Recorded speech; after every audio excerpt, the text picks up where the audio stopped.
Good morning. Stéphane Dubois from the Gender and Growth Initiative at Chatham House. First of all, I'm Canadian also, so I find it very nice and very illuminating that you're trying to compare the weather. I have a question. If you look at G20 countries, if you look labor force participation, obviously Saudi Arabia is not doing very well. But in terms of gender pay gap, there's not much difference between, once they get to the workforce, not much difference between men and women. Will you be able to maintain this as you get more women in the workforce? Or do you have any measures or policy in place that would be able to do that? So specifically within the Sports Authority, I think we can speak well on that. In general, I know that it is a goal. From what I've seen across the board, it's the goal to keep going. We didn't start that way to go back. And I really think that what we're trying to do in this country is be role models. We were role models in certain things at a certain point, but that I think was exclusive to the Islamic world. And what we're trying to be in the world of social development also and social progress. And I know many people who are watching this on social media would say social progress in Saudi, seriously? What we're trying to say is, yes, seriously, because we're serious about it, and today's the point of difference. What more and how much louder would you like us to be about the fact that we are pivoting? What more would you like as a point of difference? So I would say, if you'd like to measure, why don't we wait another year to measure to say, is what we said in 2017 actioned? Is what we said in 2018 actioned? But to point cynicism in the first 3 weeks to 1 year of an initiative is actually an irrational ask. It does not mean things are perfect or will be perfect, because perfection is impossible. But somebody gave me a phrase the other day, in fact 2 that I'd like to share with you. Number 1, do not destroy the good for the perfect. Number 2, because I always get asked, why are you so positive and why is life so good and rosy and cheery? It's not good, rosy and cheery.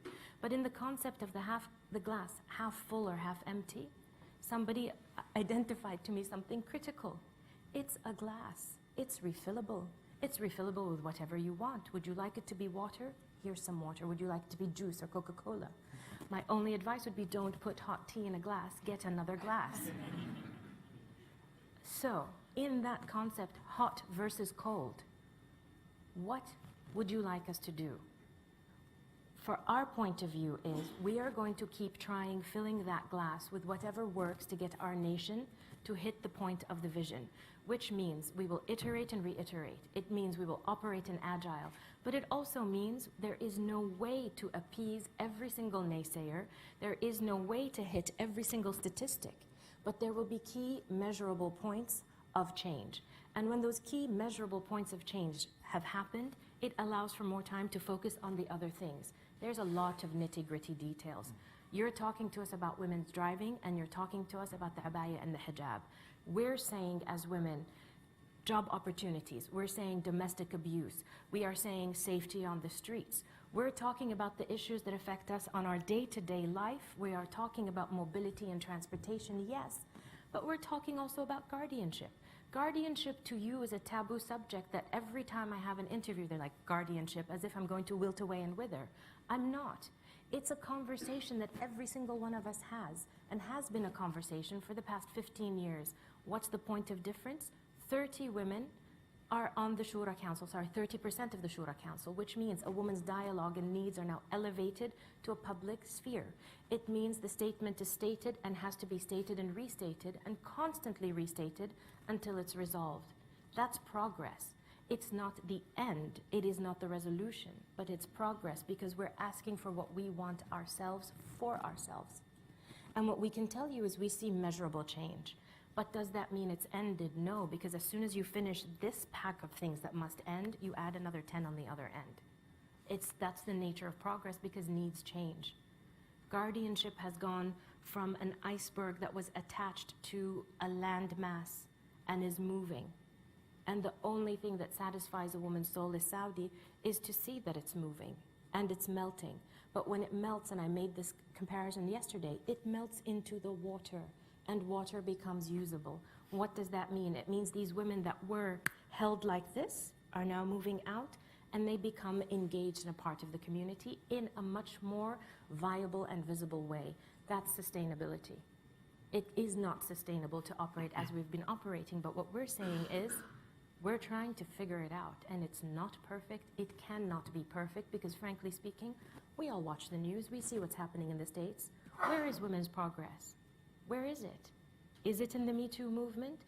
Did we have to go down that path? Do we have to go down that path? I don't think so. But what can we do? We can look across the world and say, I don't want to emulate that. I'd like this. I don't want to do that. I'd like this. And when we write law, let's write it singularly today to make it correct. We're studying Title IX in the Sports Authority in the US, and we're saying what words or what thoughts could have been included then that would have changed the landscape for women today, number one. Number two, how did it action? How was it enabled? What was the effect? How was it implemented? So we can understand, should we use that terminology or not? Does it work for our population? What wording could we be putting in there to allow that to be a dynamic document that can evolve versus a finite document that once it becomes a royal decree must be removed or released by another royal decree? These are not conversations that were happening before, they're happening today. But in the span of a year and a half, the movement of women's rights is moving, but it is not an ending ship. That's what we all have to accept. It shall not end because women's issues won't end because the issue today is not the issue of tomorrow. But that doesn't mean it's perfect, and it can't be, nor will we ever tell you it is. It also doesn't mean people weren't struggling before, and we have to honor and respect every woman's struggle for the past 50 years in our country. We have to honor and respect that. Doesn't mean you agree or disagree. Just respect, that's all. And